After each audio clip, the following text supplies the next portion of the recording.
આજના આ વિશ્લેષણમાં આપણે એક ખૂબ જ રસપ્રદ સવાલ પર નજર કરવાના છીએ. ભારતના કોળી સમાજ માટે આદર્શ પ્રતીક કોણ હોવા જોઈએ?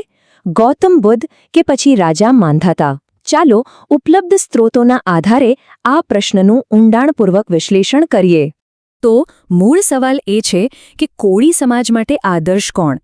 કોઈ એવા વ્યક્તિ જે ઇતિહાસમાં હયાત હતા અને જેના પુરાવા છે, કે પછી કોઈ એવું પાત્ર જે પૌરાણિક કથાઓમાંથી આવે છે? આ સવાલનો જવાબ શોધવા માટે આપણે આ 5 મુખ્ય મુદ્દાઓ પર વાત કરીશું અને દલીલોને સમજવાનો પ્રયત્ન કરીશું. ચાલો, તો સૌથી પહેલાં તો આ ચર્ચામાં જે 2 મુખ્ય દાવેદારો છે, ગૌતમ બુદ્ધ અને રાજા માંધાતા, એમનો પરિચય મેળવીએ. અહીં સ્ત્રોત એકદમ સ્પષ્ટ રીતે 2 વિકલ્પ મૂકે છે.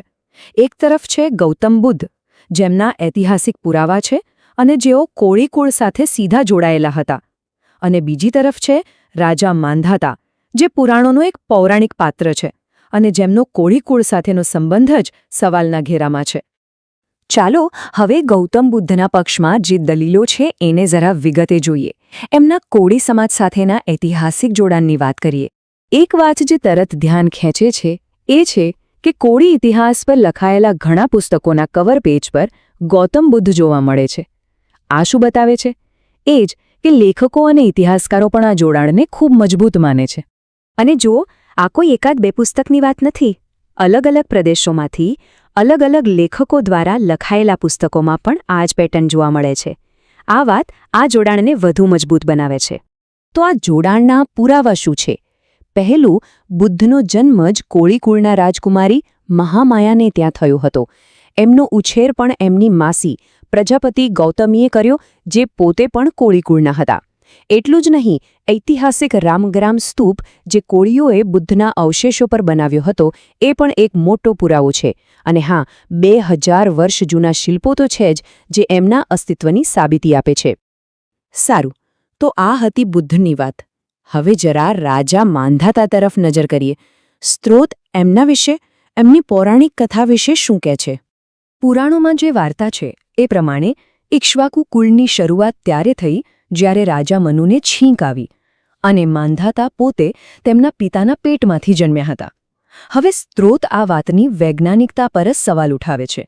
આ પ્રકારની જન્મકથાને તાર્કિક રીતે સ્વીકારવી મુશ્કેલ છે. અહીં એક ખૂબ જ મહત્વની વાત સામે આવે છે.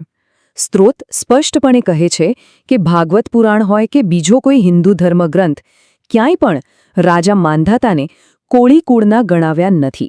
આ એક મોટો પ્રશ્ન ઊભો કરે છે. તો સવાલ એ જ છે કે જો ધર્મગ્રંથોમાં આવો કોઈ ઉલ્લેખ જ નથી, તો પછી આ વાત આવી ક્યાંથી? માંધાતા અને કોળી સમાજનું જોડાણ કેવી રીતે થયું? ચાલો હવે ઐતિહાસિક ચર્ચાથી આગળ વધીને જોઈએ કે આ બંને પાત્રો સાથે જોડાયેલી વિચારધારાઓની સામાજિક અસરો શું છે. આ ખરેખર મહત્વનો મુદ્દો છે. આ કોષ્ટક જુઓ, કેટલો સ્પષ્ટ તફાવત છે. બૌદ્ધ ધર્મમાં કોઈ વર્ણ કે જ્ઞાતિ વ્યવસ્થા નથી, બધા માટે સમાનતા છે. જ્યારે હિન્દુ ધર્મગ્રંથોમાં કોળીઓને શુદ્ર વર્ણમાં ગણાવ્યા છે અને એમને શિક્ષણ, શસ્ત્રો કે વ્યાપાર જેવા અધિકારોથી પણ વંચિત રાખવામાં આવ્યા છે.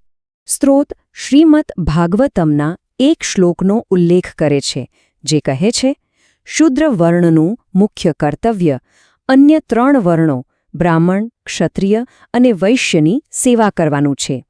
એટલે કે પૌરાણિક વારસાને અપનાવવાનો અર્થ એક એવી સામાજિક વ્યવસ્થા સ્વીકારવી જેમાં કોળી સમાજને સેવા કરનારની ભૂમિકામાં મૂકવામાં આવ્યો છે. આની સામે ઐતિહાસિક દૃષ્ટિએ જોઈએ તો સમ્રાટ અશોકના સમયમાં કોળીઓના જે પૂર્વજો હતા તેઓ બૌદ્ધ ધર્મને અનુસરતા હતા અને તેમના સમાજમાં આવી કોઈ ઊંચ નીચ કે જાતિ વ્યવસ્થા હતી જ નહીં. તો આ બધી વાતનો આજની તારીખમાં શું મહત્વ છે? આવનારી પેઢીઓ માટે કયો વારસો પસંદ કરવો જોઈએ? ચાલો હવે એના પર વાત કરીએ.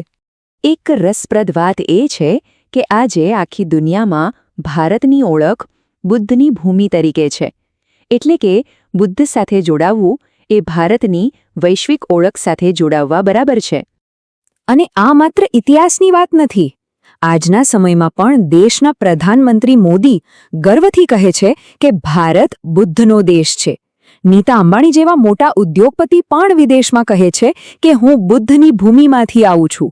આ બતાવે છે કે બુદ્ધનું નામ આજે પણ કેટલું ગૌરવ અને મહત્વ ધરાવે છે. તો આખા વિશ્લેષણનો સાર શું છે? સ્ત્રોત કહે છે કે પસંદગી સ્પષ્ટ છે. એક તરફ છે પુરાતત્વના પુરાવાઓ સાથેનો ઇતિહાસ અને બીજી તરફ છે બ્રાહ્મણ પંડિતો દ્વારા લખાયેલી પૌરાણિક કથાઓ. હા, એ વાત સાચી છે કે ભારતનું બંધારણ દરેકને પોતાના આદર્શ પસંદ કરવાની પૂરી આઝાદી આપે છે, પરંતુ સ્ત્રોત એ વાત પર ભાર મૂકે છે કે જે પણ નિર્ણય લેવાય એ ખૂબ જ સમજી વિચારીને તર્ક સાથે લેવો જોઈએ. અને અંતે આ વિશ્લેષણ આપણી સમક્ષ એક મૂળભૂત સવાલ મૂકીને જાય છે: કોઈ પણ સમાજનો વારસો શેના પર આધારિત હોવો જોઈએ? એવા ઇતિહાસ પર જેને ચકાસી શકાય છે કે પછી પ્રાચીન દંતકથાઓ પર?